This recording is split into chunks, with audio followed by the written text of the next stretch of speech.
Now on this practice, instead of using specified numbers of range for the array, we're gonna use dynamic one unless the user press cancel. I define another string, them, let's say st as a string, and set with input box, st equal input box, please enter a name. By the end sub, I right click and then a stop point, or you could right click, toggle and make a breakpoint there.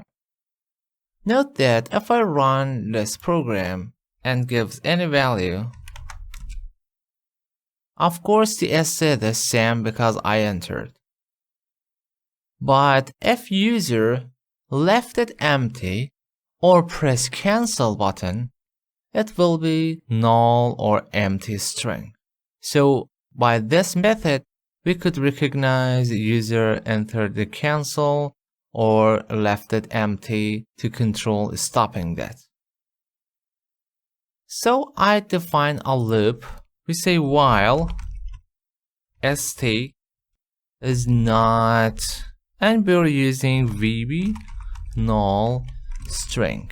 VB null string is equal null or press cancel button.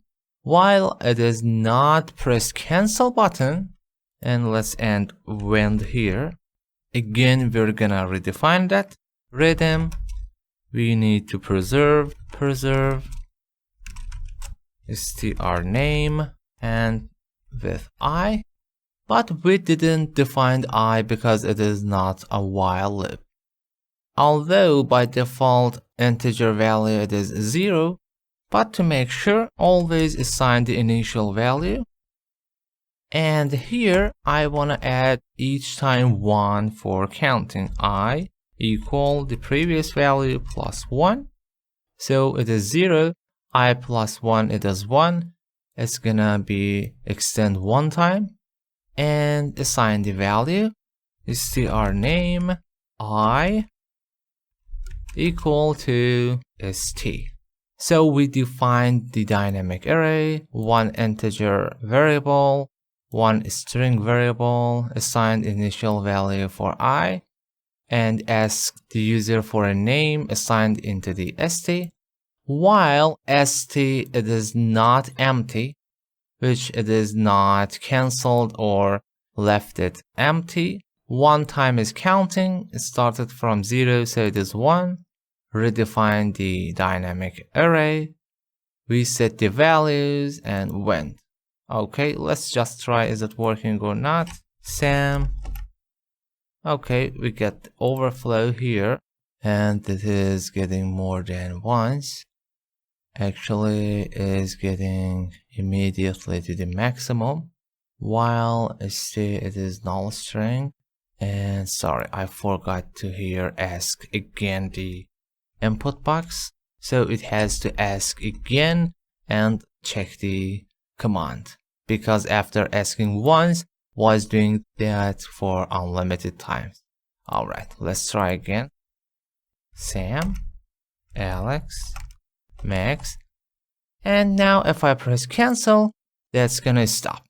And I done this practice here to say now we don't know actually how many entered values by user. Of course we know by the I, but instead of using for I from 1 to I, we could actually use 2 specified functions for array. We say for, I could say I from 1 to I, but in many cases actually we don't have a counter.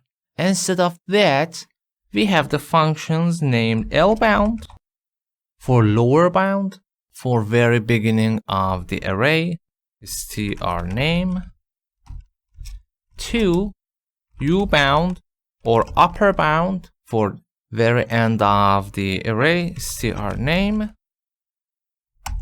and next, and here I could, as an example, print them. Selection dot type text colon equal to, Which one? Of course, again, our dynamic array, str name and I. Alright, sorry, it's tr. Okay. Allow me to clean document. It is fine. Let's try. Run macro. Sam. Okay. And next time I wanna press cancel. There it is. Allow me to add actually also one return key. Okay, to be clear. Run the macro again. Alex, Sam. And next time I will close it or cancel it. There it is. Let's try more.